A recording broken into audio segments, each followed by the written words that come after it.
So here's the thing. Black men have taken over, right?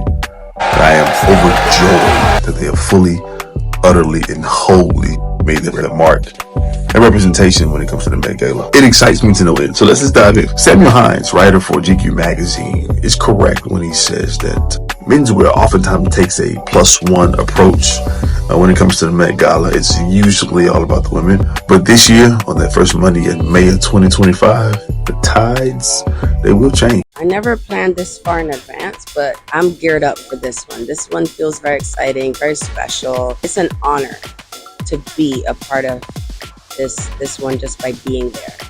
And I know I can come because my guy's on the little board, so I could get in with him. I reached out to Colman yesterday. I said, I can't wait to see what you're going to wear. I'm sure there will be some changes. He said, we're already working on at least 5. And that theme, girl? Yeah, oh, I think that's my.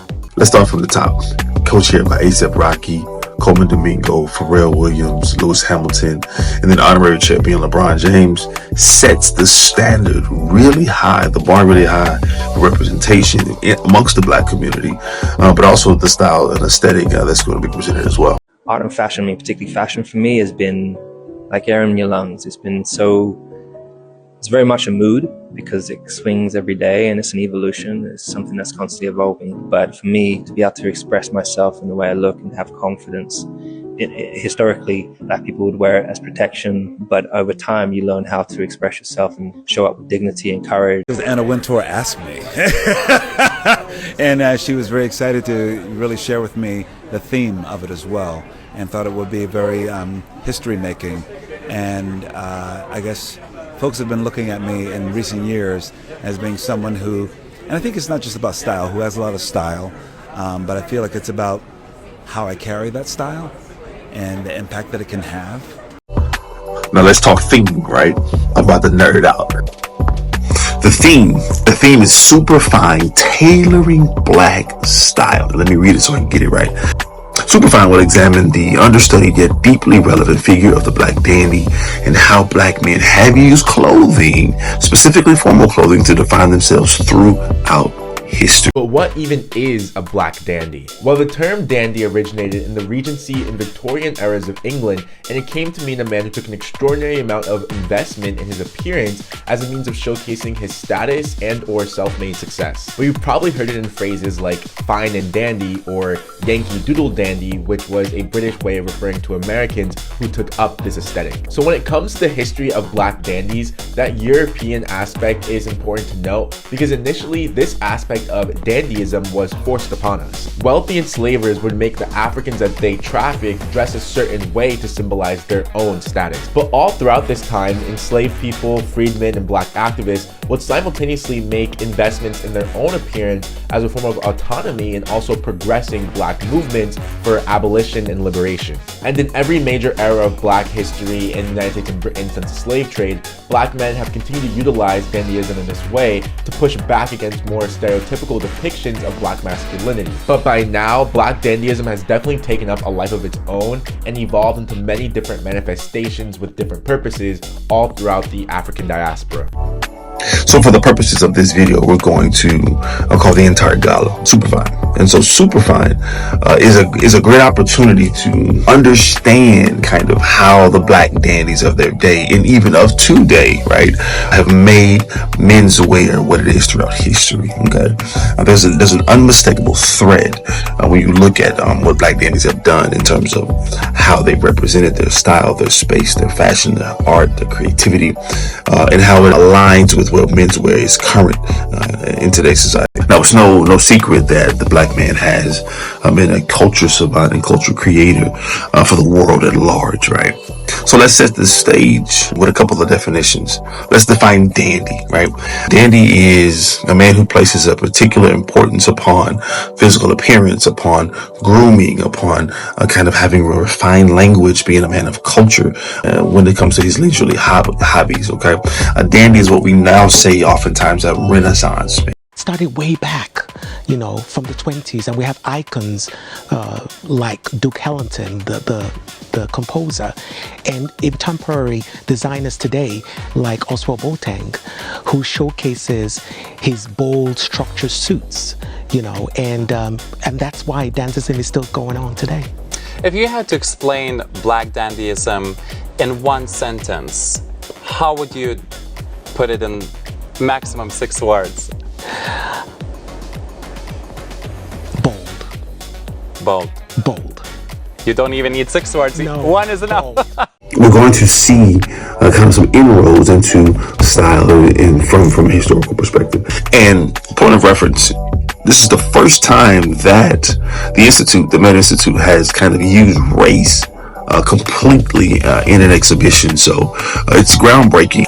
Now, Professor Monica L. Miller is a noted historian, especially as it relates to Black dandyism and the diasporic identity. And so she is the guest curator for this exhibition. With guest curator Monica Miller, we're extremely excited to introduce the Costume Institute Spring 2025 exhibition.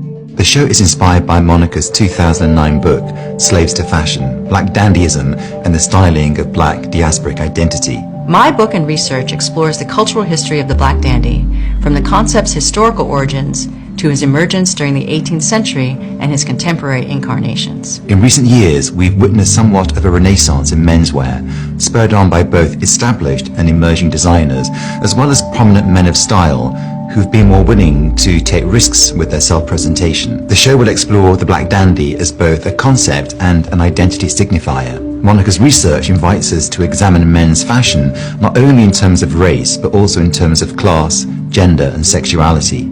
The text that guides it says that dandyism has long served as a vehicle through which one can manipulate the relationship between clothing, identity, and power. The history of Black dandyism illustrates how Black people have transformed from being enslaved and stylized as luxury items acquired like any other signifier of wealth and status to autonomous, self-fashioning individuals who are global trendsetters. Historically, the term dandy was used to describe someone, often a man, who was extremely devoted to aesthetics and approached it as a lifestyle. Dandyism has been used to think positively about Black people, their ambitions and aspirations, and negatively about those very same aspirations. It was imposed on Black men in Europe during the 1700s as the Atlantic slave trade created a trend in fashionably dressed or dandified servants. Free and enslaved Black people came to understand the power of clothing and style in signaling hierarchies of race, class, and gender. Over time, dandyism gave Black men and women an opportunity to use clothing, gesture, irony, and wit to transform their identities and imagine new ways of embodying political and social possibilities. It's how we popping collars, man. Global trendsetters, because you know that we've always been that. In fact, we've been the metronome that has measured culture as well as created. When it comes to Black context, dandyism has always been a way of engaging with power structures. Throughout history, Black men have used fashion not just as a form of self-expression, but also as a statement of freedom, power, and defiance. Black dandyism has always been about challenging the status quo by blending resistance and creativity. So we're going to see 30 or so contemporary pieces from Black designers across the world.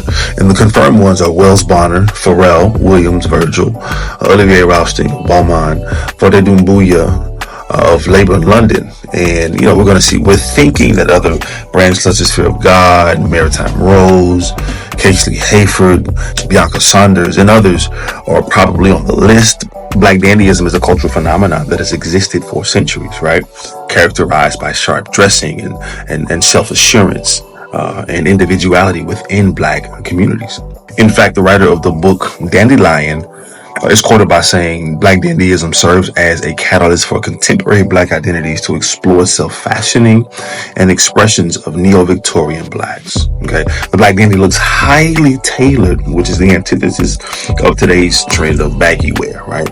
It kind of juxtaposes on that aesthetic, but it's not just the aesthetic that needs to mentioning. It's everything that comes with it. It's what many authors are regarding as flamboyant. I know that has taken on a different term in contemporary society, but it was someone who was very, very provocative in their dress with the loud colors yet the fine tailoring, right? Black men have always used distinctive fashion to announce their presence and challenge societal norms, especially the hyper-masculine tropes associated with Black men. And let's be real, today's fashion is driven by black style, black artists and black designers. So this theme makes perfect sense. And considering the co-chairs are Lewis Hamilton, A$AP Rocky, Colman Domingo and Pharrell Williams, some of the most stylish men of our generation, the looks are going to be insane. I know there's going to be references to Virgil Abloh, but I really hope we also see some references to the Isley Brothers, Andre Leon Talley, more camp and fluid looks, Afrofuturism and some Harlem Renaissance inspired fashion. So I'm excited to see how the Met is going to take such an important historical and cultural and fashion phenomenon and iconic experience, and how it kind of chart where it began